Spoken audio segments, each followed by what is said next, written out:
Hey, salut tout le monde, ici Franker Tanker de Dankmaster avec aujourd'hui un nouveau DVD Blu-ray Update et je sais, ça fait longtemps que j'en ai pas fait et ça fait tout longtemps qu'il n'y a pas eu du contenu peut-être un peu différent. Je sais que le dernier c'était ma collection de VHS. Je sais que ça fait longtemps qu'il n'y a pas eu de contenu de gaming, mais ça va arriver bientôt. Je suis en train de travailler présentement sur un genre de montage de Grand Theft Auto. Sûrement une couple de commentaires de GTA qui va sortir bientôt. Juste des commentaires réguliers. Et pour tous ceux qui se demandent, La Poubelle Cinématique, c'est une série qui existe encore. J'ai juste pas vraiment le temps avec l'école et tout ça dernièrement. Mais je suis en train de travailler sur le scénario du prochain Poubelle Cinématique. Donc ça va être un spécial. Un très spécial. Donc sans plus tarder, on va commencer avec une édition que je sais pas si j'ai déjà montré avant, ça fait quand même un bout que je l'ai. Last House on Dead End Street, un film de Roger Watkins qui est récemment décédé. Et ce film-là était dans l'obscurité pour un bout, jusqu'à temps que Roger Watkins arrive, je pense au début des années 2000, et dise oui, c'est moi qui ai réalisé ce film-là, voici certaines preuves, blablabla. Bla, bla, bla. Et ceci est probablement l'édition ultime de ce film ici que tu peux avoir en DVD. C'est une édition française et c'est quand même bien, c'est quand même une bonne édition. Il y a un petit livret d'informations, plein de choses comme ça. Et il y a mais beaucoup de bonus. Il y a 4 de ces courts-métrages avec des commentaires, des bandes annonces, des scènes alternatives. Donc quand même assez pacté dans les special features et c'est un film que je voulais depuis un bout et que j'ai finalement réussi à avoir. Désolé, je suis encore un peu enrhumé. Prochain est un film que je voulais voir depuis un bout, je l'ai pas vu encore et c'est d'une compagnie qui sort quand même des films intéressants, c'est juste sont très dispendieux leur sortie. Et je parle de Dress to Kill par Brian De Palma, sorti par Criterion. Donc, ça m'intéresse parce que c'est un thriller érotique par Brian De Palma et je pense j'aime beaucoup, j'ai beaucoup aimé Blowout et Carrie. Donc, je commence à m'y connaître Brian De Palma. Et c'est un réalisateur très intéressant. Prochain, c'est encore par Criterion, c'est 2 films et c'est quand même... j'ai regardé le premier et c'est devenu un de mes films favoris. C'est un film magnifique artistiquement, violent. C'est Lady Snowblood et The Revenge of... et Lady Snowblood, Love Song of Vengeance. Donc Lady Snowblood est l'original. Quentin Tarantino s'est inspiré beaucoup de ça pour créer le personnage de Oren Ishii dans Kill Bill. Kill Bill, c'est comme mon film favori. Très intéressant. Comme je vous ai dit, c'est magnifique la façon que c'est tourné. Et il n'y a pas beaucoup de bonus, mais le film vaut vraiment la peine et j'ai hâte de voir la suite. Quelque chose d'un petit peu plus mainstream. Inherent Vice par Paul Thomas Anderson. Je ne veux pas me tromper, il y a beaucoup de Paul Anderson à Hollywood. Et c'est le cover alternatif, donc quand même une belle couverture avec le digital download, 2 disques. J'avais été le voir au cinéma, j'étais indécis encore si j'aimais ce film-là ou non. Donc là, j'ai décidé qu'il baisse un petit peu en prix. Je l'ai récemment acheté et là, faudrait que je le regarde. Il me reste juste à le regarder. Mais c'était intéressant comme film. C'était juste difficile à comprendre. Et j'ai fait un petit tour au HMV à Montréal. Comme que vous le savez, c'est mon HMV sur Sainte-Catherine. C'est mon HMV favori parce qu'ils ont n'importe quoi comme choix à des bas prix, meilleur qu'Amazon, sérieusement beaucoup mieux qu'Amazon, la plupart du temps bien sûr. Criterion, tout ça, ça coûte encore très cher et certaines choses sont très dispendieuses, mais comme ça, Exterminators of the Year 3000, je l'ai eu pour 10$ contrairement à comme 20 qu'Amazon demande. Donc ça c'est un genre de wannabe Mad Max, comme que il en produisait beaucoup en Italie dans les années 80. Et c'est certain, c'est probablement mon sous-genre préféré. Les Wannabe Mad Max, là, c'est honnêtement un de mes sous-genres préférés. C'est juste, c'est magnifique. Juste les effets spéciaux, le fait qu'il y avait 0$ de budget, le fait que les voitures là-dedans, ils sautent vraiment, il y a vraiment des vrais accidents. Tout ça, c'est incroyable qu'est-ce qu'ils pouvaient faire avec tellement comme pas d'argent. Et ça, c'est une édition, c'est Scream Factory, mais le film est espagnol et italien. Ça a été tourné en Espagne dans le désert pour donner un look genre de désert américain. Et c'est vraiment intéressant comme film. Il n'y a pas beaucoup de bonus. Audio commentary with actor et qui a juste un commentaire et une entrevue, mais pour le prix, c'était vraiment pas cher. C'était une bonne deal. Originalement, c'était censé être un double feature avec le film de Bruno Mattei, Jaws 5 Cruel Jaws. Mais là, Shout Factory, ils ont réalisé que dans Cruel Jaws, il y a beaucoup de, de, de clips volés des vrais Jaws. Donc, ils n'ont pas pu le sortir et ça finit que c'était juste Exterminators of the Year 3000. Encore un film des années 80 que j'ai découvert. Un film d'horreur des années 80 que j'ai découvert qui est encore que j'ai adoré.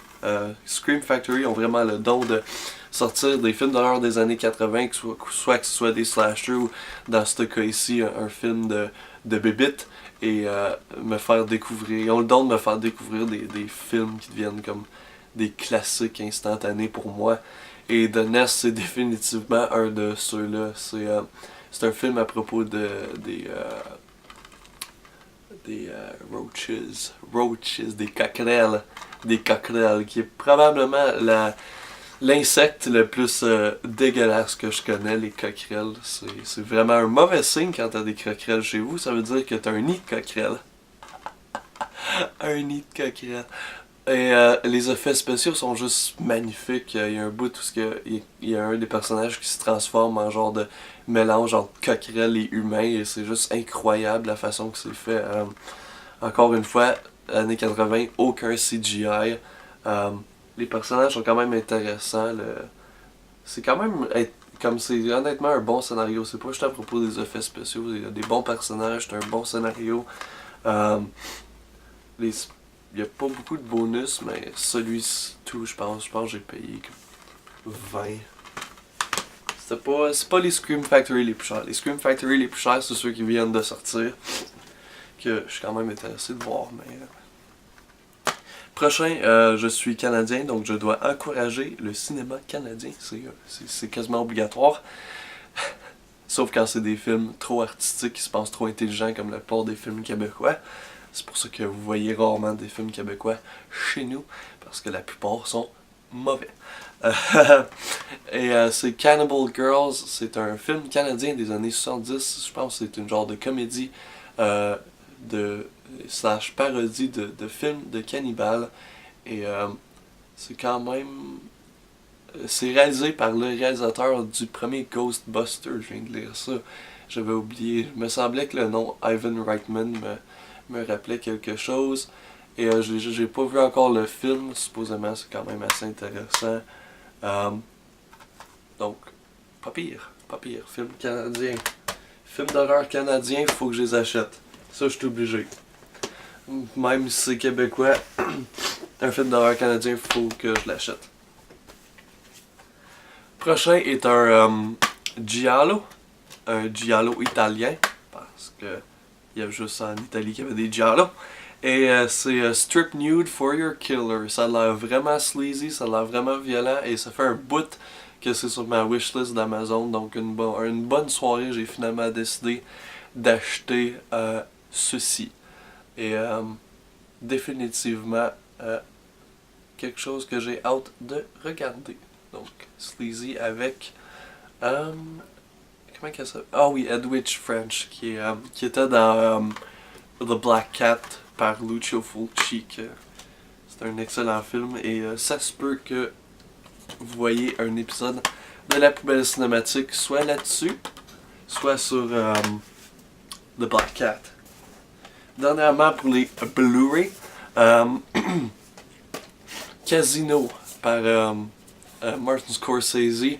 Je l'ai regardé récemment. Je le voyais souvent juste comme des bouts à la télé, puis je l'ai jamais regardé au complet. Je connais juste comme les scènes les plus populaires. Et je vais vous dire une chose, j'ai pas été désappointé. C'est pas mon préféré par Scorsese. Mon préféré par Scorsese, j'étais encore en train de débattre si c'est Taxi Driver ou Raging Bull. Raging Bull est définitivement comme dans mon top 10 de films préférés, mais Taxi Driver aussi est un film que je pourrais regarder sans arrêt.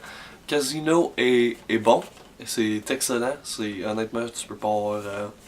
c'est très Martin Scorsese, c'est violent, vulgaire, c'est drôle. C'est basé sur une histoire vraie, c'est un film de gangster. Robert De Niro joue un genre de manager de casino illégal. Qu'est-ce qui m'intéresse, c'est vraiment... j'ai été à Vegas une fois. Donc Vegas, c'est vraiment une ville que je trouve bizarre et qui m'intéresse. Je la trouve bizarre parce que c'est en plein milieu du désert. Puis leur seule économie est basée sur le gambling et la prostitution illégale et tout ça. Mais qu'est-ce qui rend Vegas vraiment intéressant, c'était que dans les années 60, 70, c'était tous les casinos étaient c'était la mafia et tout ça qui contrôlait les casinos. Et c'est un film justement là-dessus. Et maintenant, tu sais, Vegas c'est très Disney-esque. Quelque chose que j'ai été surpris de trouver à mon HMV local, ben local, semi-local, je vis en plein milieu de nulle part, ça c'est comme le HMV le plus local, c'est à Ottawa, 45 minutes d'ici. Anthropophagus 2000, le remake par András Nass. Charles en vidéo, allemand, film allemand des années 90 et disons que l'original est beaucoup mieux. Ça se peut que ce soit un épisode de la poubelle cinématique, je suis encore en train de décider sur quoi je veux faire mon spécial. The Entity, un film d'horreur de fantômes des années 80, je l'ai juste pris parce que c'était pas cher, puis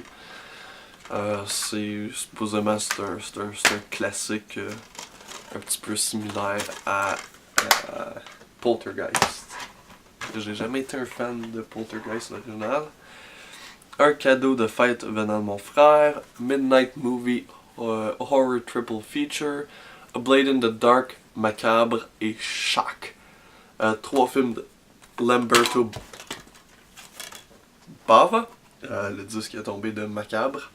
Et pour ceux qui ne le savent pas, Lamberto Bava, c'est le fils du légendaire Mario Bava, qui a pas mal inventé le giallo. Ceux-là, c'était fait quand même plus tard, je pense que c'est des années 80. Ouais, la plupart ont été faits durant les années 80. Donc c'est beaucoup plus violent, disons, que les films de Mario Bava. Mais pick-up à la bine de 5$ du Walmart. J'étais quand même surpris de voir ça dans cette bin-là. 28 Weeks Later et 28 Days Later. 2 films de zombies. Le premier a été fait par Danny Boyle. Danny Boyle qui a réalisé une de mes comédies favorites, Trainspotting. Je sais, c'est rare que le monde considère ça une comédie, mais pour moi je trouve que c'est une comédie. Et quelque chose d'autre que j'étais surpris de voir au Walmart, Bronson. Triple Threat Feature. C'est trois Death Wish. Death Wish 2. Death Wish 3 et Death Wish 4. Pour ceux qui ne connaissent pas, la série Death Wish est un classique américain. Le premier est une excellente critique sur la culture, les gens qui prennent la loi en leurs mains. Bronson se fait tuer et violer et sa femme et sa fille, et il se venge. Mais comme l'affaire à propos du premier Death Wish, c'est qu'il prend jamais sa revanche directement sur les gens qui ont fait du mal, parce qu'il les trouve pas. Il devient juste un petit peu fou, puis il essaie d'enlever tout le crime à New York. Death Wish 2, Death Wish 3 et Death Wish 4 sont complètement le contraire. C'est des films faits par Cannon Films. Donc c'est juste des films d'action, comme de Bronson qui tire du monde. Ce qui m'a vraiment surpris, c'est que ça vient sur 3 disques séparés. Chacun ont leur or dessus, donc dans la boîte de 5$ au Walmart, quand même assez surpris. Oh, désolé, pas 5$, 4,88$. Et finalement, j'ai tout la première saison, que j'ai pas ici pour une raison, mais les ventes de Amazon, Amazon avait une vente et j'ai acheté American Horror Story Asylum, donc la 2e saison, et American Horror Story COVID, la 3e saison. La 4e est encore trop chère. American Horror Story, c'est quand même une bonne série de télé. J'ai commencé à écouter la 2e saison. Je suis vraiment lent à écouter des shows de télé, principalement parce que c'est pas la chose qui m'intéresse le plus. Je trouve que je suis pas quelqu'un qui est capable de comme binge-watcher une saison complète. Comme 13 épisodes de 45 minutes, binge-watcher ça. Non, je vais passer mon tour. Mais c'est vraiment cool. Les émissions de télé, je trouve pas que c'est nécessaire d'acheter les Blu-ray. Le DVD, ça part du temps, coûte moins cher et ça vient à la même affaire. C'est la même chose. Comme. La qualité est un petit peu mieux sur le Blu-ray. Yeah, c'est des shows de télé. En tout cas, merci et à la prochaine!